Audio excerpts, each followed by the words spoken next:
Imagine waking up with sticky hands, oily hair, and the smell of sleep, sweat, smoke, and yesterday's food still clinging to your skin. Today, the answer feels simple.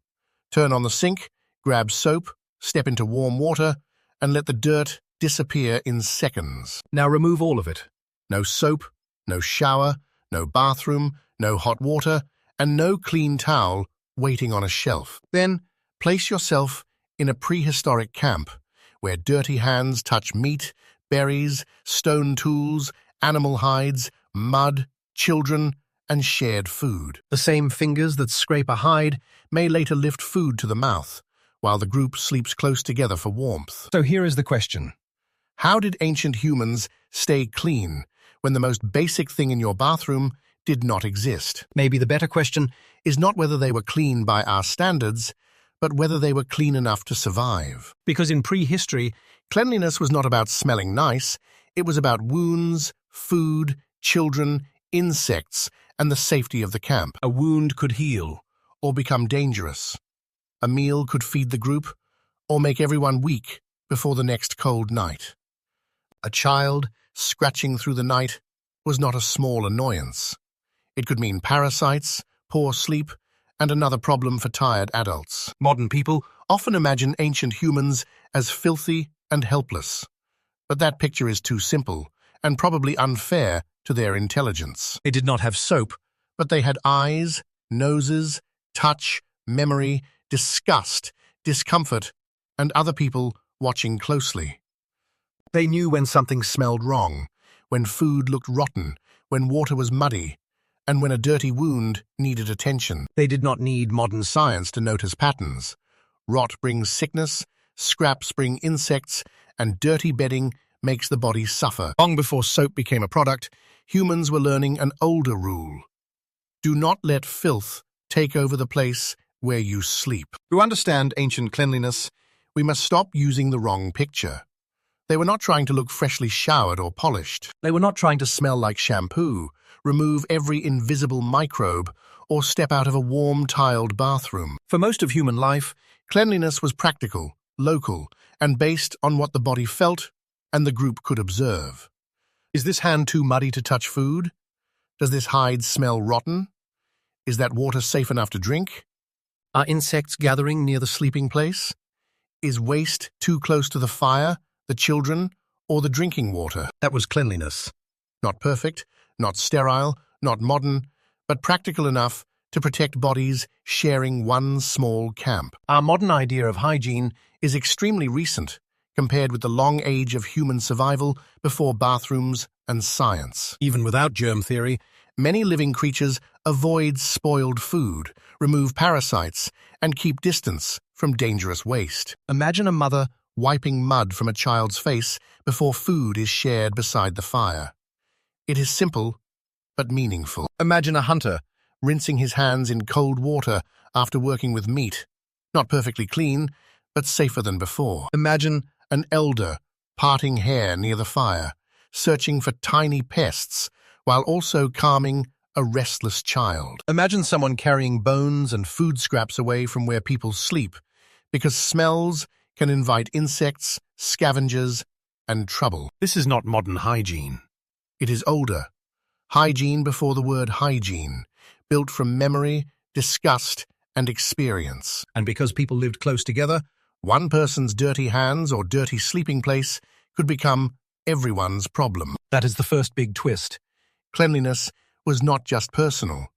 In a small ancient camp, it was social survival. Before soap, before sinks, before bathrooms, there was water. Cold water, river water, rainwater, and water pooled between stones. For ancient humans, water was not only something to drink, it was also the first way to remove what clung to the body. A person could rinse mud from feet, splash dirt from a child's face, or wash blood and soil from working hands. A mother could cup water in her hands and wipe a child clean before food was passed around the camp. Water could clean a stone tool, soften dried fibers, loosen grit from skin, and make dirty work slightly safer. But water was complicated.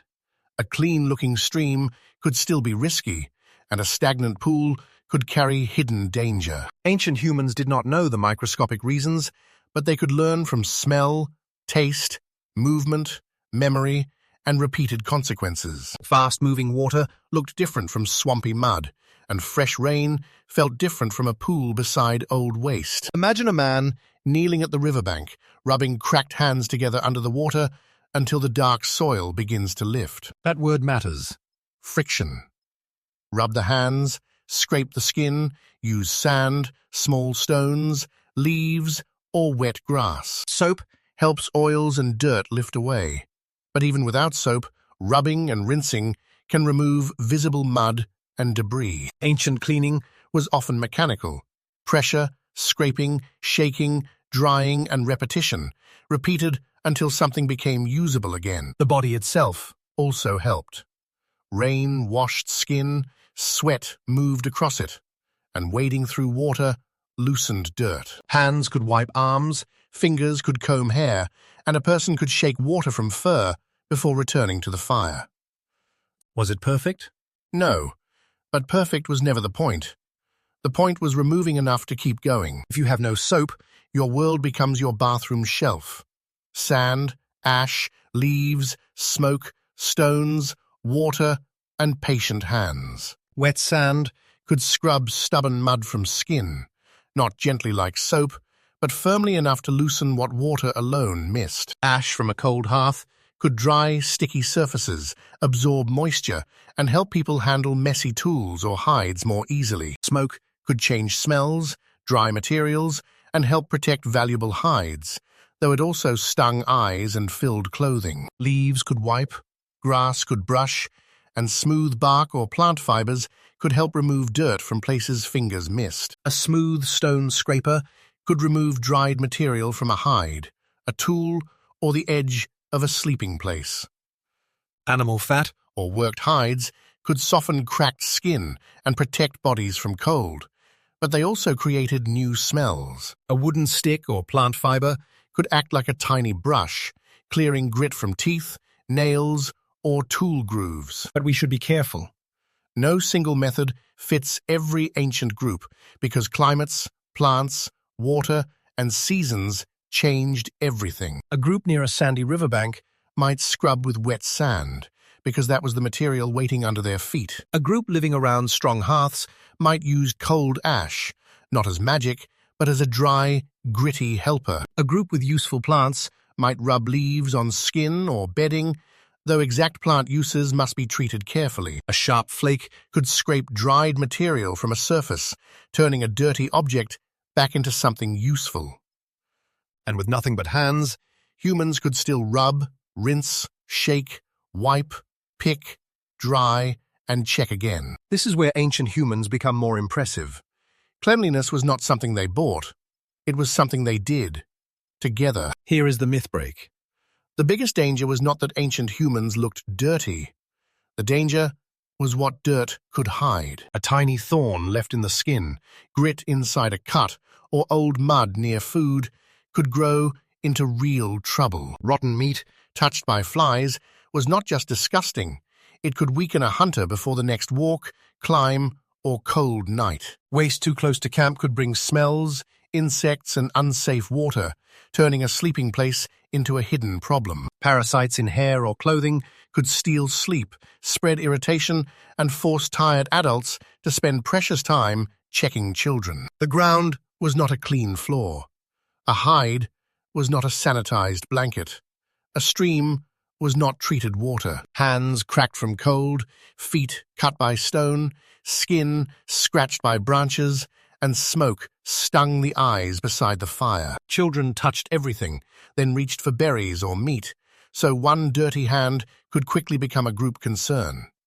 One small mistake could grow. A dirty wound, spoiled food, or unsafe water might slow a person for days. So ancient hygiene was not about removing every speck of dirt. It was about managing danger before danger managed them. This is why disgust matters. The wrinkled nose, the pulled-back head, the sudden refusal to touch or eat. Today, disgust can feel like manners, but underneath it may be older. A body alarm, warning us away from infection risks. The body says, "Do not eat that. Do not sleep there. Do not touch that wound."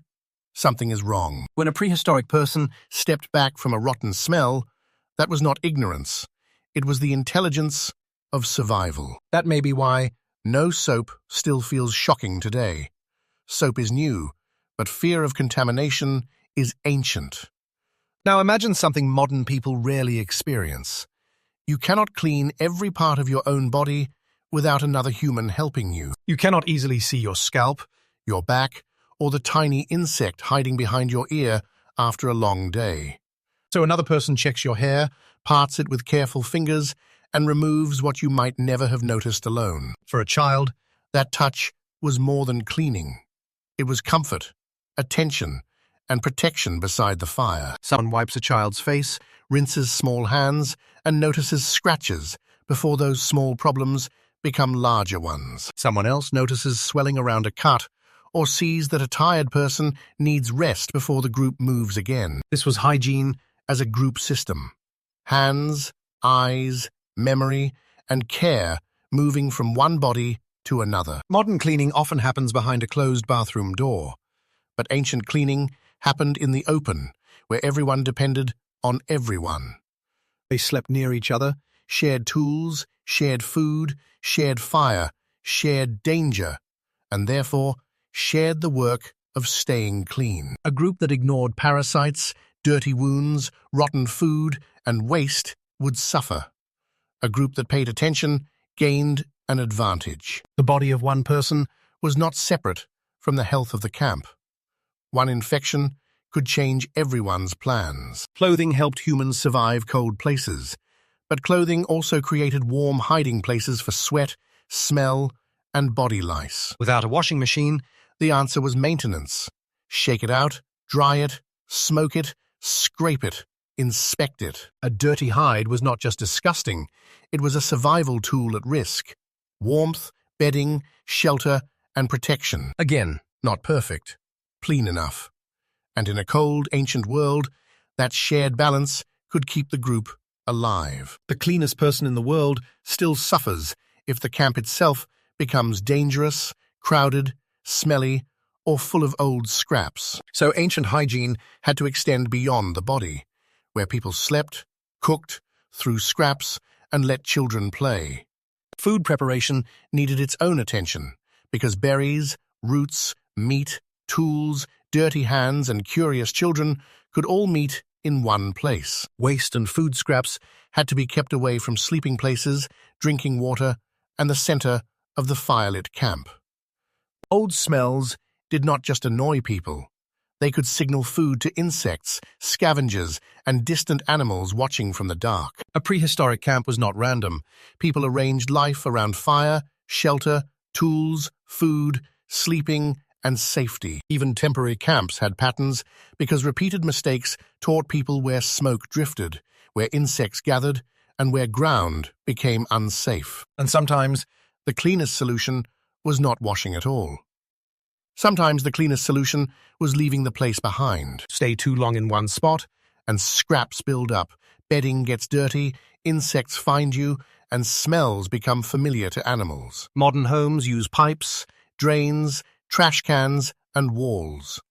Ancient camps used distance, memory, and careful choices. Distance was a tool. Keep waste away from water, keep scraps away from sleep, keep children near watched places. The camp had to breathe. Fire in the center, sleeping hides kept dry, food watched, and water protected. If the place became too used, too dirty, or too risky, staying could become more dangerous than moving. A modern bathroom removes dirt through hidden technology. A prehistoric camp removed danger through behavior, space, fire, and movement. That is the forgotten system. Not soap alone, but an entire way of arranging life, so danger stayed outside the firelight. So how did ancient humans stay clean without soap? They used water, friction, sand, ash, leaves, smoke, scraping, drying, and movement. They cleaned hands, tools, hides, wounds, hair, children, sleeping spaces, and the invisible boundary between safe and unsafe. They watched smells, avoided rot, removed pests, kept waste away from food and water, and moved camp when staying became riskier. Most importantly, they did not think of cleanliness as a product. Their bodies and groups learned it as survival. Modern soap is powerful. It changed history, saves lives, and makes daily life safer, easier, and more comfortable. But soap did not invent the human desire to be clean. Long before it, hands rubbed mud away in rivers. Long before showers, rain ran over skin. Long before shampoo, fingers combed through hair by firelight. Long before hand sanitizer, there was disgust at rotten food. Long before detergent, there was a hide shaken and smoked. Long before a bathroom door, a person walked away from camp for privacy, safety, and the health of the group. And long before hygiene science, the ancient brain quietly learned. This smell is wrong. This water is unsafe. This wound needs attention. Ancient humans were not clean in the way we are clean, but they were not helpless, careless, or stupid. The modern bathroom hides the work. Turn a handle, water appears. Push a button, waste disappears.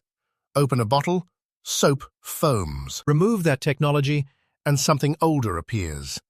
A child wiped clean, a friend checking hair, scraps carried away from sleep. We still wash before eating, recoil from rot, notice bad smells, and want clean hands before touching someone we love. Beneath the soap and tile, the old camp remains. Cold stream, low fire, dark night, and hands rubbing dirt away to stay alive.